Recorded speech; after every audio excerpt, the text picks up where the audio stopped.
Good afternoon, I'm Raylene Ramsey. This is your afternoon news fix for Friday, the 11th of October. A loss of ground for National and leader Chris Luxon in the latest political survey.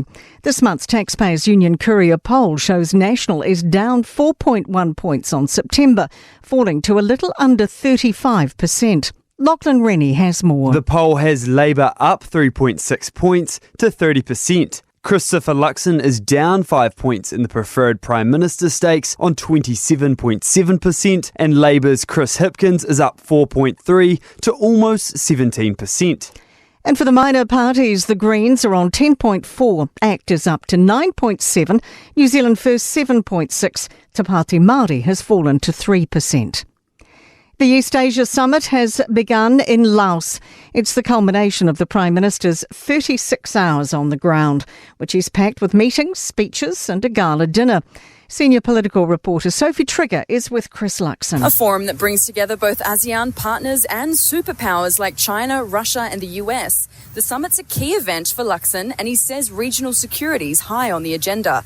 Luxon's squeezing the most out of every last sweltering second here in Laos, making time for meetings with Thailand and the Philippines before it's wheels off home to New Zealand. And Luxon today spoke with India's Prime Minister Narendra Modi, who's invited him to India in the new year. Luxon says our country's relationship is moving in the right direction, and they discuss trade and other ways to work together. The PSA says data on public service workers is sobering. Annual data shows record high sick leave, the average worker taking more than 10 days off a year.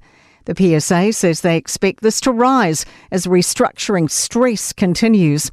National Secretary Kerry Davies says the amount spent on redundancies is shocking. Is edging on $50 million, which is a lot of money that should be being paid into service delivery, not into paying out redundancies.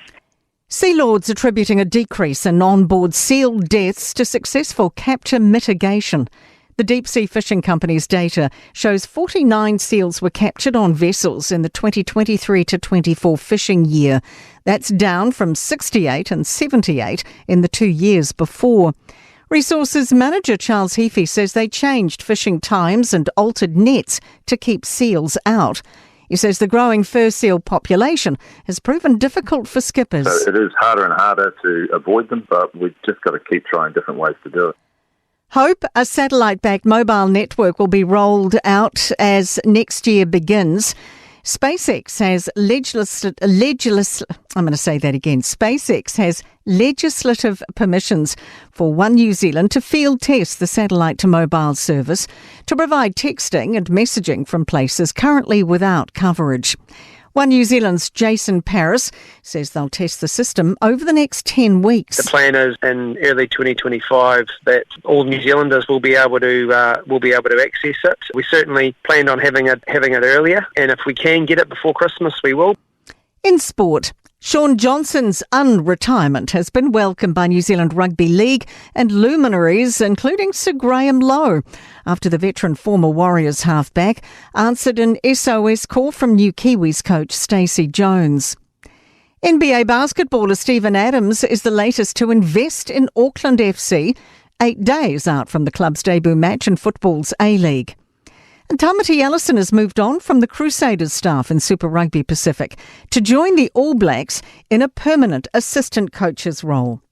I'm Raylene Ramsey. That is your latest news fix. We'll be back with the next update tomorrow morning from the Newstalk ZB newsroom.